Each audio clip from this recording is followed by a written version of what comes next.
Gabriel, toi qui es vice-président d'un parti, tu ne peux pas trouver des arguments pour justifier qu'on barre la route à quelqu'un qui s'exprime démocratiquement et pacifiquement.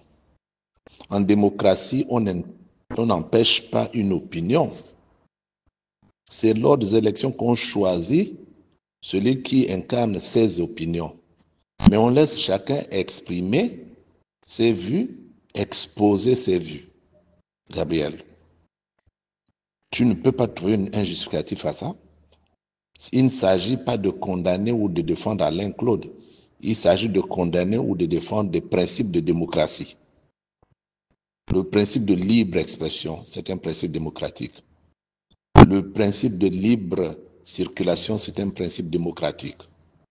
Eh bien, mais nous aussi, demain, on peut nous empêcher. Tiens, moi, j'étais ministre de la Défense en 2016. Lui n'était pas ministre de la Défense. Moi, j'ai été ministre de la Défense en 2016. Donc, sur la base de ça, on doit aussi nous empêcher de nous exprimer, nous, de regard, si vous voulez être logique avec vous-même. Je pense que nous exprimons plus nos ressentis que des positions intellectuelles, objectives, légalistes. Et c'est ça qui me fait peur. Ce qui me fait peur, c'est que vous êtes prêts à tordre le cou au droit si en face de vous, il y a quelqu'un que vous n'aimez pas. Et le droit, ce n'est pas ça. Le droit n'est pas coloré. Le droit, il s'applique de manière uniforme à tout le monde. Et puis nous sortons d'un régime où très peu peuvent se dire propres. Très peu. C'est vrai qu'on va se concentrer sur les dernières années depuis 2016. Mais quand on fait un examen à froid de notre système depuis 1968, je pense qu'il y a des périodes où on a fait même pire que les années dont vous parlez là. Mais nous parlons parce que nous sommes de contemporains, parce que nous avons vécu ça dans notre chair et parce que nous avons soif d'en découdre. Mais ça, c'est une justice expéditive.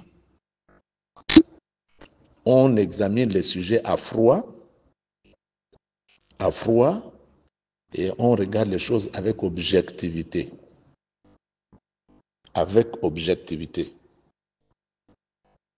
Je dis que donc, il faut que nous on arrête de faire nous aussi la politique parce que, encore une fois, le président de regard était le ministre de la Défense en 2016.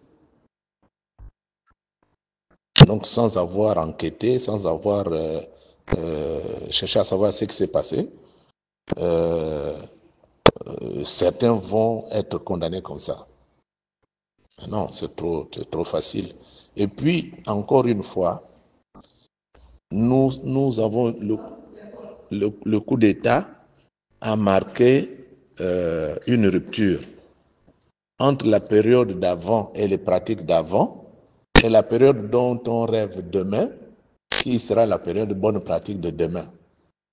Si à quelques jours de la fin de la transition, nous continuons d'applaudir des antivaleurs, ça veut dire que la transition n'a servi à rien, ça veut dire que le coup de la liberté, pour beaucoup d'entre nous, n'a servi à rien.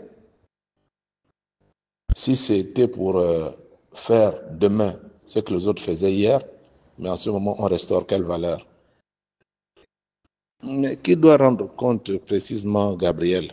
Qui doit rendre compte? En 2016, qui emprisonnait? Ce n'est pas des civils. Là aussi, je dis que quand vous réagissez comme ça, c'est sélectif. Qui doit rendre compte de quoi? Parce que Bilé aussi, c'était un exécutant. Si tu penses que les militaires étaient exécutants, Bilé aussi, c'était un exécutant. Et on va choisir quel exécutant, on va épargner quel exécutant. Mais les tortionnaires peuvent être aujourd'hui du côté de CTRI aussi, puisque c'est eux qui avaient le B2, c'est eux qui avaient la DGR, c'est eux qui avaient les services spéciaux en 2016. C'est pourquoi je dis que raisonnons objectivement, tournons la page, laissons les gens s'exprimer et jugeons-les maintenant à partir de leur expression. De toute manière, l'opinion est claire.